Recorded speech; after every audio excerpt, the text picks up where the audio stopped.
যে ভগৱন্তৰ সৃষ্টিৰ চাৰিমুঠি জীৱৰ ভিতৰত আজিৰ দৰে ধৰ্ম আচৰণ আৰু ভক্তি কৰি মুক্তি লাভ কৰিব পৰা শক্তি মানুহৰ বাদে আনৰ নাই। গীতাত কৃষ্ণই কৈছে অসংখ্যাত জীৱ আছে সংসাৰৰ ভিতৰে মনুষ্যকে ভজে আনে ভজিতে নপাৰে। ভগৱানৰ সৃষ্টি চাৰিমুঠি জীৱ উৰণ বুৰণ গজন ভ্ৰমণৰ বিভিন্ন প্ৰাণী আছে, কিন্তু ঈশ্বৰক ভজিব পৰা শক্তি মানুহৰ বাদে আনৰ নাই।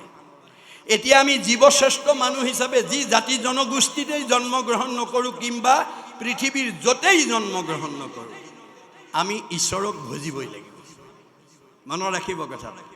আমি জীৱশ্ৰেষ্ঠ মানুহ হিচাপে ঈশ্বৰক কেনেকৈ ভজিলে, কেনেকৈ ধৰ্ম আচৰণ কৰিলে আমি এই মায়ামৰ সংসাৰখনৰ পৰা মুক্তি লাভ কৰিব পাৰিম, সেই বিষয়ে ভগৱন্তই নিজৰ মুখেদি কৈ গৈছে।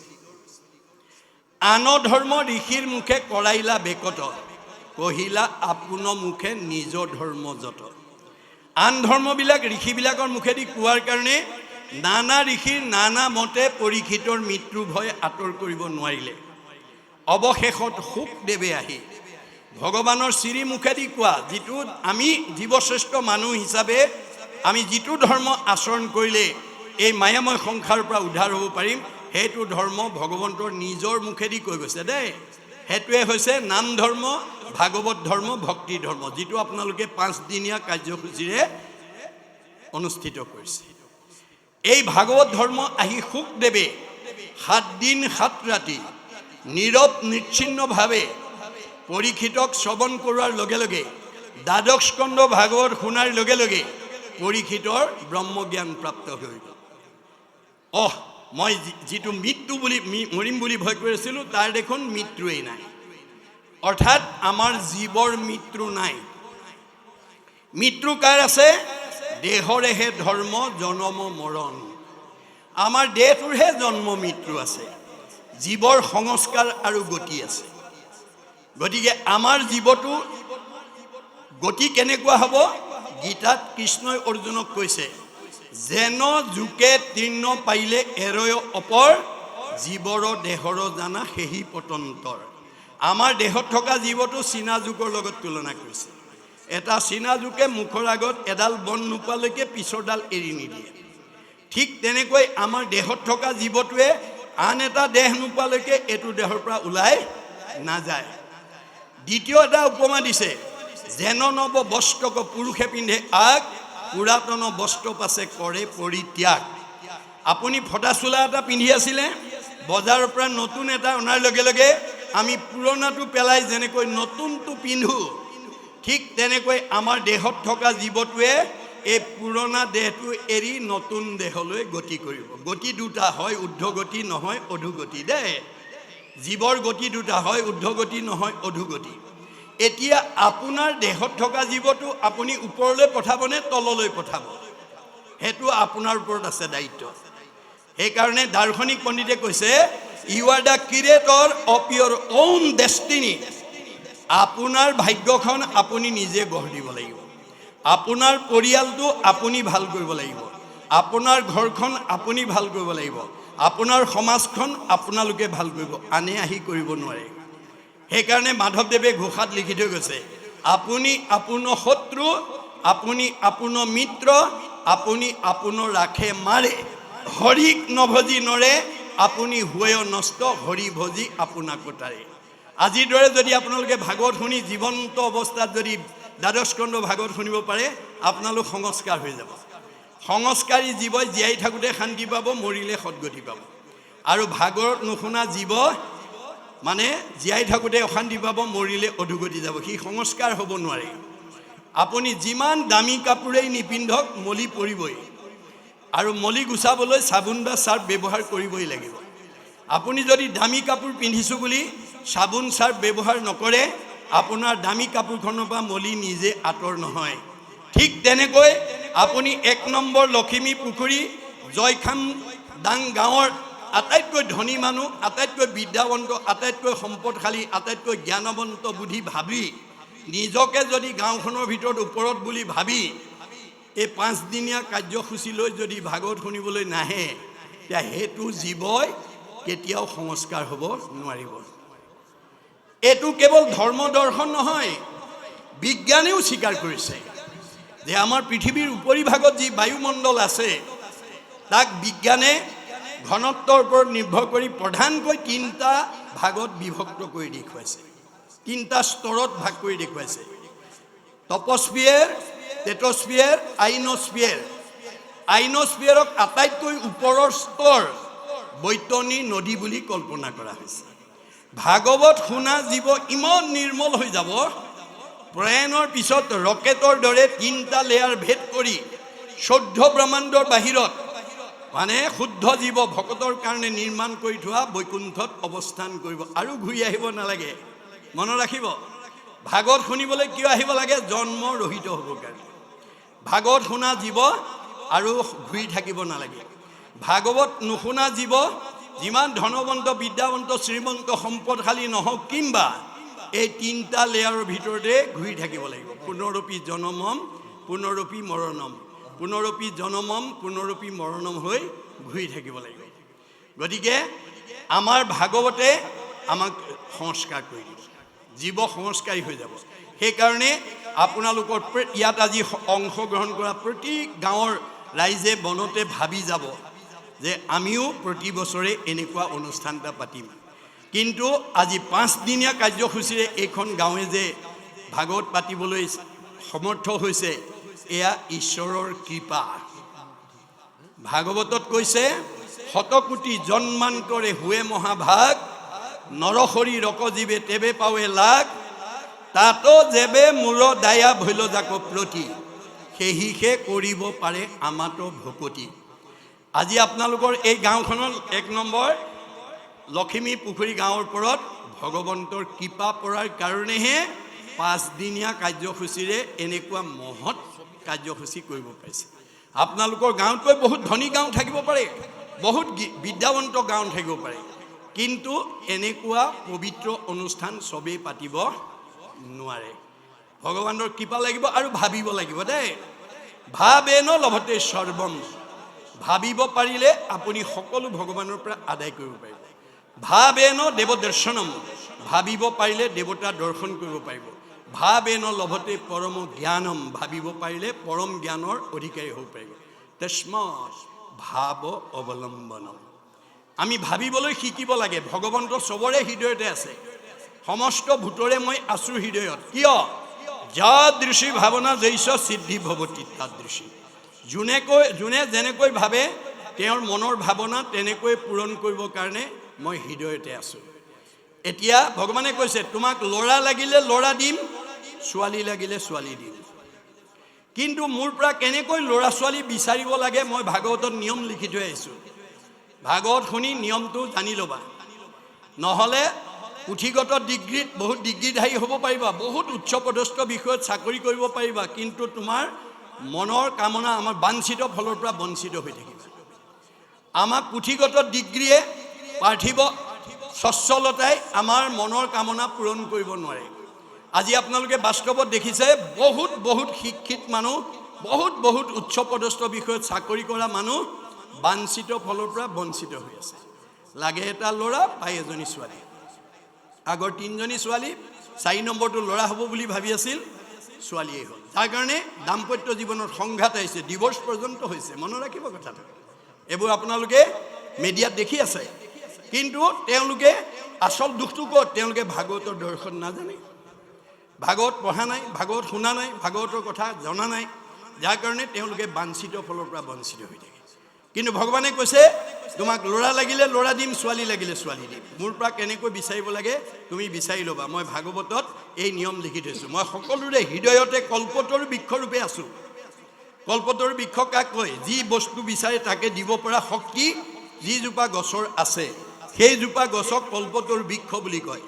আমাৰ প্ৰধানকৈ কল্পতৰ বৃক্ষ 3জোপা, মনত ৰাখিব। স্বৰ্গৰ কল্পতৰ পাৰিজাত, মৰ্ত্যৰ কল্পতৰ ভকত আৰু বৈকুণ্ঠৰ কল্পতৰ ভাগৱত বা ভগৱান। ভগৱানৰ পৰা আপুনি যি বিচাৰে তাকেই পাব, ভাগৱতৰ পৰা যি বিচাৰে তাকেই পাব। কিন্তু কল্পতৰ বৃক্ষৰ এটা বৈশিষ্ট্য আছে। কল্পতৰ বৃক্ষ যদি সবাটো সমান, মাগন্তা জনক মাত্ৰ দেই ফলদান।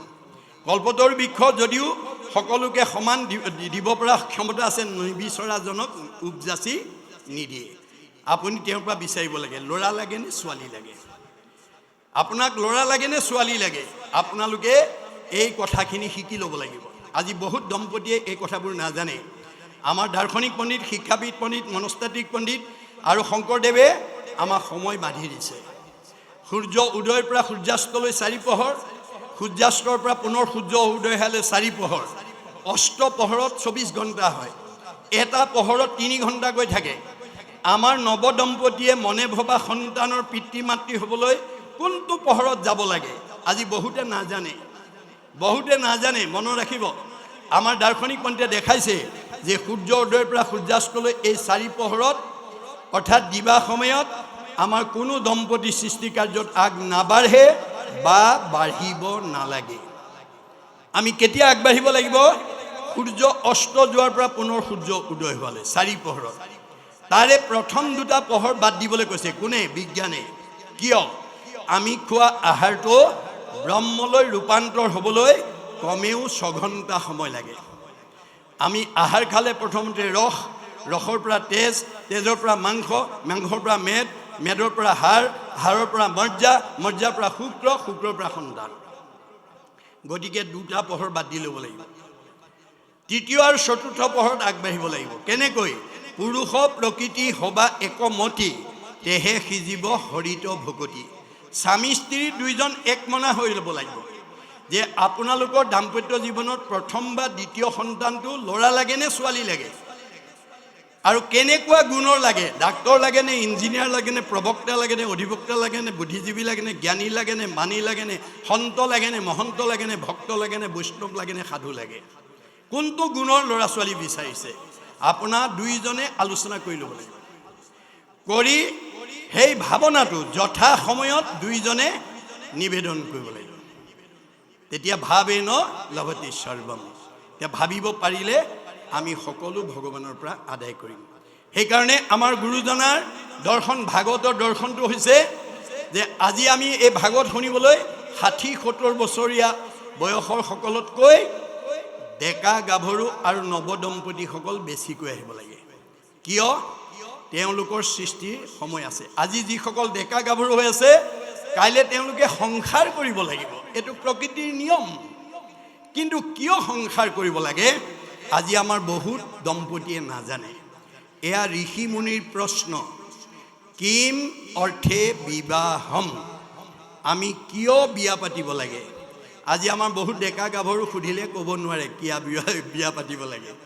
আমাৰ ঋকবেদত কৈছে, অথ পুৰুষস্তাৱত সৰ্ব যত জায়াং ন বিন্দতে, যত জায়াং বিন্দতে অথ প্ৰজায়তে তহি সৰ্বভৱতি। এনে আমি কিয় বিয়া পাতিব লাগে? যে আজি আপোনালোকৰ 1 নম্বৰ লখিমী পুখুৰী জয়খাম দাং গাঁৱত প্ৰত্যেক গৃহস্থী ঘৰত মাক বাপেকে এটা পৰিয়াল আৰু বংশ লৈ বাস কৰি আছে। মাক বাপেক গুচি যোৱাৰ পাছত সেই ঘৰত সেই পিতৃ মাতৃৰ বংশ অনাগত দিনত এৰি থৈ যাবৰ কাৰণে পুত্ৰ কন্যা জন্ম দিবৰ কাৰণে বিয়া পাতিব লাগে। কিম অৰ্থে বিবাহম, পুত্ৰাৰ্থে বিবাহম। কি কাৰণে বিয়া পাতিব লাগে? পুত্ৰ কন্যা জন্ম দিবৰ কাৰণে বিয়া পাতিব লাগে। কিম অৰ্থে পুত্ৰম, কি কাৰণে পুত্ৰ জন্ম দিব লাগে? পুণ্যাম নৰকে তাৰ ইতিহি পুত্ৰাহা। পুণ্যাম নৰকৰ পৰা পিতৃ মাতৃক উদ্ধাৰ কৰিবৰ কাৰণে পুত্ৰ কন্যা জন্ম দিব লাগিব। এতিয়া কোন পুত্ৰই উদ্ধাৰ কৰিব? আমাৰ ভাগৱতত কৈছে, 10ম স্কন্ধ ভাগৱতত, পুত্ৰেও তৰাইবে বুলি শুনি আছা শাস্ত্ৰ, বৈষ্ণৱ পুত্ৰক লাগি বুলি আছে মাত্ৰ। পুত্ৰই পিতৃ মাতৃক তৰাব বুলি কৈছে সঁচা, কিন্তু বৈষ্ণৱ পুত্ৰ জন্ম দিব লাগিব। অবৈষ্ণৱ পুত্ৰ যদি উপজে বংশত, স্বৰ্গহন্তে পিতৃক পেলাৱে নৰকত। যদি কেনেবাকৈ অবৈষ্ণৱ পুত্ৰ জন্ম দিব লগা হয়, পিতৃ মাতৃ স্বৰ্গত থাকিলেও নৰকলৈ নমাই আনিব। আজি আপোনালোকে বাস্তৱত দেখিছে, বহুত পিতৃ মাতৃয়ে ল'ৰা ছোৱালী পঢ়াই শুনাই মানে বহুত উচ্চ শিক্ষিত কৰি বহুত উচ্চপদস্থ বিষয়ত চাকৰি কৰাৰ যোগ্যতা অৰ্জন কৰি দিছে। কিন্তু ভাগৱতৰ দৰ্শন নজনাৰ কাৰণে আজি সেইসকল শিক্ষিত পুত্ৰ আৰু বহুত উচ্চপদস্থ বিষয়ত চাকৰি কৰা সন্তানে আমাৰ সমাজলৈ কি আদৰ্শ দিছে? আনৰটো দূৰৰ কথা, নিজৰ জন্মদাতা বৃদ্ধ পিতৃ মাতৃক বৃদ্ধ বয়সত কেনেকৈ সেৱা শুশ্ৰূষা মৰম চেনেহ লালন পালন কৰিব লাগে তাক নাজানি বৃদ্ধাশ্ৰমলৈ খেদি পঠিয়াইছে। ভগৱন্তই কৈছে, যিটো পিতৃ মাতৃ জন্মিলেক দেহ পুহিলেক অনুদিন, শতেক বৎসৰে সিটো পুত্ৰে তাৰ খুজিবে নপাৰে ঋণ। যি পিতৃ মাতৃয়ে জন্ম দি আমাক এই বিশ্ব সংসাৰ দেখালে, আমাৰ মানৱ জীৱনৰ 100টা বছৰত আমি তেওঁলোকৰ মানে ঋণ পৰিশোধ কৰিব নোৱাৰোঁ। তেনেস্থলত এই ভাগৱতৰ দৰ্শন নজনাৰ কাৰণে পুত্ৰ হুয়া যিটো পিতৃক নোপোষৈ, দুৰ্জন আতি আবাতি, তাহাৰ মাংসক তাকে খোৱাবয় জমৰ কিংকৰে কাটি। মনত ৰাখিব, কোনোবা ল'ৰা ছোৱালীয়ে যদি বৃদ্ধ পিতৃ মাতৃক বৃদ্ধ বয়সত অৱজ্ঞা কৰে, অনীহা কৰে, অশ্ৰদ্ধা কৰে, তেওঁ ইমান দুখৰ দোষী হ'ব লাগিব, তাৰ মাংস কাটি কাটি জম কিংকৰে তাকেই খুৱাব।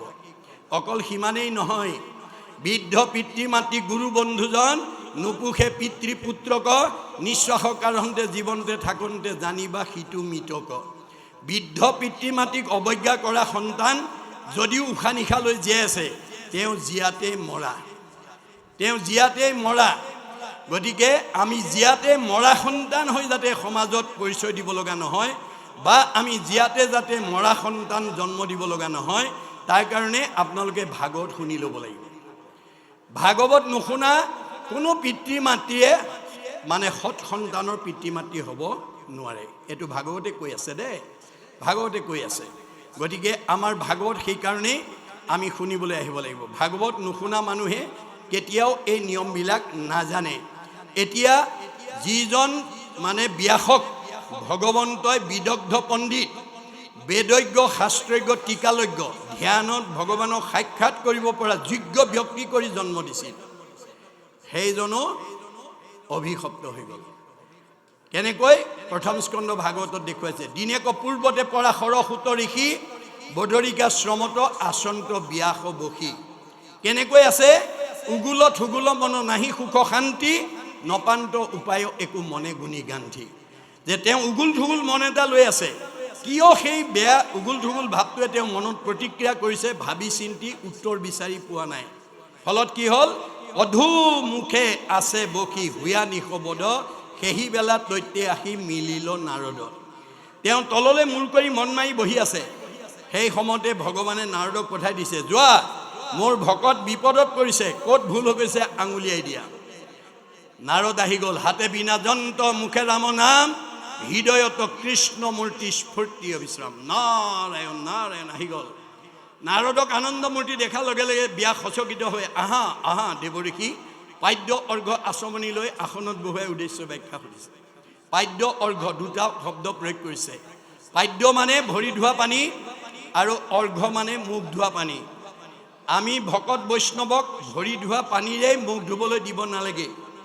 মুখ ধোৱা পানীৰ পাত্ৰ এটা বেলেগকৈ ৰাখিব লাগে বেদৰ মতে। মনত ৰাখিব দেই।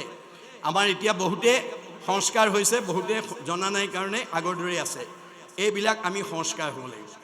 যেতিয়া ব্যাসে যেতিয়া উদ্দেশ্য ব্যাখ্যা সুধিলে, তেতিয়া নাৰদে ক'লে, মই উদ্দেশ্য ব্যাখ্যা কোৱাৰ আগতে তুমি কোৱা, তোমাক ভগৱন্তই এই যুগৰ বিদগ্ধ পণ্ডিত, বেদজ্ঞ শাস্ত্ৰজ্ঞ টীকালজ্ঞ কৰি পঠাইছিলে, তৎসত্ত্বেও তুমি এনেকৈ মন মাৰি কিয় বহি আছা, মোক কোৱা। তেতিয়া ব্যাসে ক'লে, হে দেৱঋষি, মই নিজেই নাজানো মোৰ ক'ত ভুল লাগি গ'ল। তুমি অৱতাৰী পুৰুষ হিচাপে আৰু এজন বিদগ্ধ পণ্ডিত হিচাপে মোক আঙুলিয়াই দিয়া। এই বক্তব্যটোত ব্যাসে আমালৈ কি এৰিছে? দাস্যত্ব ভাৱ। মনত ৰাখিব দেই। ব্যাসো এজন অৱতাৰী পুৰুষ, কিন্তু মান্যতা কাক দিছে? নাৰদক। গতিকে আপোনালোকে কেতিয়াও মোতকৈ জনা মানুহ নাই আৰু মই সকলো ফালে জানো বুলি অভিমান নহ'ব। আপোনাৰ বা মোতকৈ কম বয়সৰ এজনেও মোতকৈ নজনা কথা জানিব পাৰে। আমি বয়সত সৰু হ'ব পাৰে, শিক্ষাত মোতকৈ কম হ'ব পাৰে, কিন্তু মোতকৈ মই নজনা কথা তেওঁ জানিব পাৰে। তেওঁৰ পৰা শিকি ল'বলৈ আমি লাজ কৰিব নালাগিব। লাজ মানে মায়া, মায়া মানে অজ্ঞান, অজ্ঞান মানে আন্ধাৰ, আন্ধাৰ মানে দুখ দুৰ্গতি। আমি যদি সৰুৰ পৰা আমি নজনা কথা জানিবলৈ লাজ কৰোঁ, আমাৰ জীৱটো দুখ দুৰ্গতি পালে গৈ থাকিব। এতিয়া ব্যাসে নাৰদক প্ৰাধান্য দি দিলে যে তুমি মোক আঙুলিয়াই দিয়া, মোৰ ক'ত ভুল হৈছে। এই দাস্যত্ব ভাৱটো আমাৰ থাকিব লাগে। আমাৰ সমাজত নিজক প্ৰতিষ্ঠা কৰিবলৈ হ'লে আমাৰ দাস্যৰ ভাৱ, অহংকাৰ শূন্য ভাৱটো থাকিব লাগিব। আমাৰ দাৰ্শনিক পণ্ডিতে কৈছে, to become great one we must be humble. আপুনি সমাজত নিজক প্ৰতিষ্ঠা কৰিবলৈ হ'লে আপোনাৰ নম্ৰ গুণটো লাগিব। অহংকাৰী মানুহক কোনেও ভাল নাপায়। অহংকাৰী মানুহক সমাজে ভাল নাপায়, আৰু সমাজে ভাল নোপোৱাজনক ঈশ্বৰেও ভাল নাপায়। গতিকে আমি সমাজৰ প্ৰিয় হ'বলৈ হ'লে আমি অহংকাৰ শূন্য দাস্যত্ব ভাৱ লাগিব। এতিয়া সেই দাস্যত্ব ভাৱেৰে তেওঁক আহ্বান জনোৱাৰ লগে লগে নাৰদে ক'লে, কি বুলি ক'লে? নাৰদ বদতি শুনা মহামুনি ব্যাস, তুমি সে কৰিলা সবে জগতকে নাশ। তুমি জগতক বিপথে পৰিচালিত কৰিলা। ভগৱানে তোমাক বিদগ্ধ পণ্ডিত, বেদজ্ঞ, শাস্ত্ৰজ্ঞ, টীকালজ্ঞ কৰি তোমাক পঠিয়াই দিছিল জগতৰ মানুহক সৎ পথে পঠিয়াবৰ কাৰণে। তুমি বিপথে পৰিচালিত কৰিলা। কেনেকৈ? নিৰন্তৰে পশুৰ লোৱাইলা তুমি প্ৰাণ, নাহি মন্দ কৰ্ম আৰু ইহাৰ সমান। তুমি নিৰন্তৰে হাঁহ পাৰ ছাগলী বলি দি ধৰ্ম আচৰণ কৰিবলৈ শিকাই দিলা। ইয়াতকৈ আৰু বেয়া কাম নাই। গৰিহিত কৰ্মকো কহিলা ধৰ্ম বুলি, তোমাৰো বচনে লোক নাহিল সমলি। তুমি বেয়া কামো ভাল বুলি ক'লা, আৰু তোমাৰ কথা মতে চব মানুহ বিপথে গুচি গ'ল। আৰু কি কৰিলা? আকস্মিকে লোকক শিকাইলা হিংসা ধৰ্ম, নুবুজিলা তুমিও বেদৰ তত্ত্ব মৰ্ম। তুমি 4 বেদ 14 শাস্ত্ৰ 18 পুৰাণ ৰচনা কৰিলা সঁচা, কিন্তু বেদৰ তত্ত্বই বুজি নাপালা। বেদে কি কৈছিল? যত দেখা ভূত প্ৰাণী সবাহাকে বিষ্ণু মানি, হিংসা এৰি কৰা উপকাৰ। বেদে কৈছিলে মই চবতে আছোঁ দেই, পাৰিলে কাৰোবাক উপকাৰ কৰিবা, কাকো হিংসা নকৰিবা। তুমি কিন্তু হিংসা ধৰ্ম শিকাই দিলা। মানুহবিলাক কি? স্বভাৱে লম্পট বিষয়ত অনুৰাগ, স্বৰ্গ পাইবো বুলি ৰংগে কাটে হংসচাক। মানুহবিলাক স্বাভাৱিকতে ভোগবাদী, বস্তুবাদী। হাঁহ পাৰ ছাগলী বলি দিলেই স্বৰ্গ সুখ পাই বুলি ক'লে, চব জঁপিয়াই পৰিলে। আজি আপোনালোকে এই চিঠিখনৰ তলত যদি বিশেষ দ্ৰষ্টব্যত এটা কথা লিখিলেহেঁতেন যে আমাৰ লখিমী পুখুৰী জয়খামদাং গাঁও খাটৰ ৰাইজৰ উদ্যোগত অনুষ্ঠিত কৰা 5 দিনীয়া কাৰ্যসূচী ভাগৱত পাঠ ব্যাখ্যা অনুষ্ঠানৰ 4ৰ্থ দিনত সন্ধ্যা উপস্থিত থকা সকলো ভকত বৈষ্ণৱক আৰু যুৱক যুৱতীসকলক আমাৰ স্থানীয় MLA পুঁজিৰ পৰা পঠিওৱা 5 লাখ টকা সকলোৰে মাজত সমবিতৰণ কৰি দিয়া হ'ব সাহায্য ৰূপে। আৰু যুৱক যুৱতীসকলক একোটাকৈ স্ক্ৰীন টাচ মোবাইল ফোনো উপহাৰ দিয়া হ'ব। এই বুলি যদি আপোনালোকে ইয়াত লিখিলেহেঁতেন, আজি ইয়াত আপোনালোকে ডেকা গাভৰু বহুৱাবলৈ ঠাই দিব নোৱাৰিলেহেঁতেন।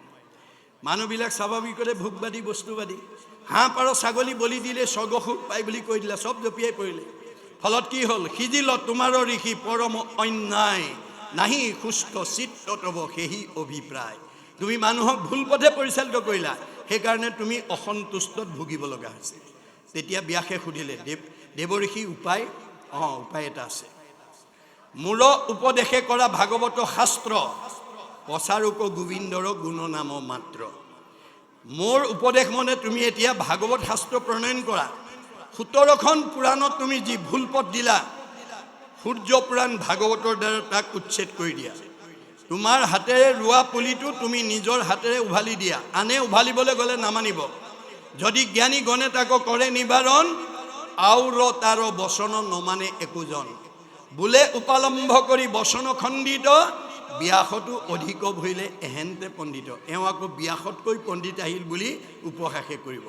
গতিকে তোমাৰ হাতেৰে ৰোৱা পুলি তোমাৰ হাতেৰে উভালি দিয়া। যে 17খন পুৰাণত তুমি যি ভুল পথ দিলা, ভাগৱত পুৰাণৰ দ্বাৰা তাক উচ্ছেদ কৰি দিয়া। আজি আমাৰ সমাজত 17খন পুৰাণৰ মতে চলি থকা মানুহৰ সংখ্যা বেছি দেই, মনত ৰাখিব। 17খন পুৰাণত আগম বেদত মানে ব্যাসে কি ক'লে? যে হে জীৱশ্ৰেষ্ঠ মানুহ, তোমালোকে পৃথিৱীলৈ মানুহ নামৰ উপাধিটো লৈ অহাৰ লগে লগে তোমালোকৰ প্ৰত্যেকৰে 5টা ধাৰ লাগি আহিছে ভগৱানৰ ওচৰত। আৰু এই 5টা ধাৰ পৰিশোধ কৰিবৰ কাৰণে তোমালোকে নিতৌ পঞ্চযজ্ঞ কৰিব লাগিব। কি কি যজ্ঞ কৰিব লাগিব? ঋষি যজ্ঞং, দেৱ যজ্ঞং, ভূত যজ্ঞং, সৰ্বদা নিঃযজ্ঞ পিতৃযজ্ঞস্য যথা শক্তি ন হাফয়েত। শক্তি অনুসৰি এই 5টা যজ্ঞ কৰিব লাগিব। ঋষি যজ্ঞ মানে বেদাদি পাঠ কৰিব লাগিব। দেৱযজ্ঞ মানে হোম দিব লাগিব, পিতৃযজ্ঞ মানে শ্ৰাদ্ধ দিব লাগিব, ভূতযজ্ঞ মানে বলি দিব লাগিব, আৰু নিজযজ্ঞ মানে অতিথি সেৱা কৰিব লাগিব। এই বেদৰ আগম মতে 17খন পুৰাণৰ মতে আমি এইখিনি কাম নিতৌ কৰিলেহে 5টা ঋণৰ পৰা মুক্ত হ'ব পাৰিম। কিন্তু গুৰুজনাৰ প্ৰপন্ন শিষ্য মাধৱদেৱ আৱিৰ্ভাৱ হৈ জীৱশ্ৰেষ্ঠ জগতৰ লোকসকলক ক'লে, কি বুলি ক'লে? হে জীৱশ্ৰেষ্ঠ জগতৰ লোকসকল, পুৰাণৰ আৰু আগম শাস্ত্ৰই কোৱা 5টা ধাৰৰ কথা সঁচা, কিন্তু 5টা ধাৰ পৰিশোধ কৰিবৰ কাৰণে যোগ মানে পৰিপন্থী যজ্ঞ নকৰাকৈয়ে তোমালোকে অতি সহজতে 5টা পাপৰ পৰা মুক্ত হ'ব পাৰিবা। সনাতন ধৰ্ম দি দিলে দেই, মনত ৰাখিব। আৰু ভক্তি ৰত্নাৱলীত লিখি দিলে, কি বুলি কৈছে? পিতৃভূত পতিদেৱ ঋষি সুহৃদৰ, উপজিলে তা সম্ভাৰ ঋণী হুৱে নৰ। হোমে দেৱ ঋণ খোজে তৰ্পণে ঋষিৰ, বলিদানে ভূত শ্ৰাদ্ধ আদিয়ে পিতৃৰ। সমভাৱে সুহৃদ খবৰ খোজে ঋণ, এহিমতে ঋণী সদা ভকতিবিহীন। আজিৰ দৰে যদি আপোনালোকৰ গাঁৱৰ মানুহে ভাগৱত নুশুনে, কীৰ্তন নপঢ়ে, নাম লয়, তেতিয়াহ'লে আপোনালোকে 5টা যজ্ঞ কৰিব লাগিব। যদি ভাগৱত শুনিছে আৰু এক ঈশ্বৰৰ আশ্ৰয় গ্ৰহণ কৰিছে, তেতিয়াহ'লে এইকেইটা যজ্ঞ নকৰাকৈ আমাৰ 5টা ঋণ পৰিশোধ কৰিব পাৰিব। কায় বাক্য মন কৰি নিশ্চয় যিজন, মুকুন্দৰ চৰণত পখিল শৰণ। তাৰ সব ঋণ খোজা গৈল সমস্তৰে, নকৰিও ঋণী আৰু নুহি সিটো নৰে। কাই বাক্য মন একনিষ্ঠ কৰি আমি যদি ঈশ্বৰৰ শৰণ ল'ব পাৰোঁ, তেতিয়া আমাৰ এই 5টা ধাৰ আপোনা আপুনি মুক্ত হৈ যাব। সহজ উপায় দিছে দেই। আমাৰ শংকৰ মাধৱে বিশ্ববাসীলৈ সাৰ্বজনীন সনাতন ধৰ্ম দিছে।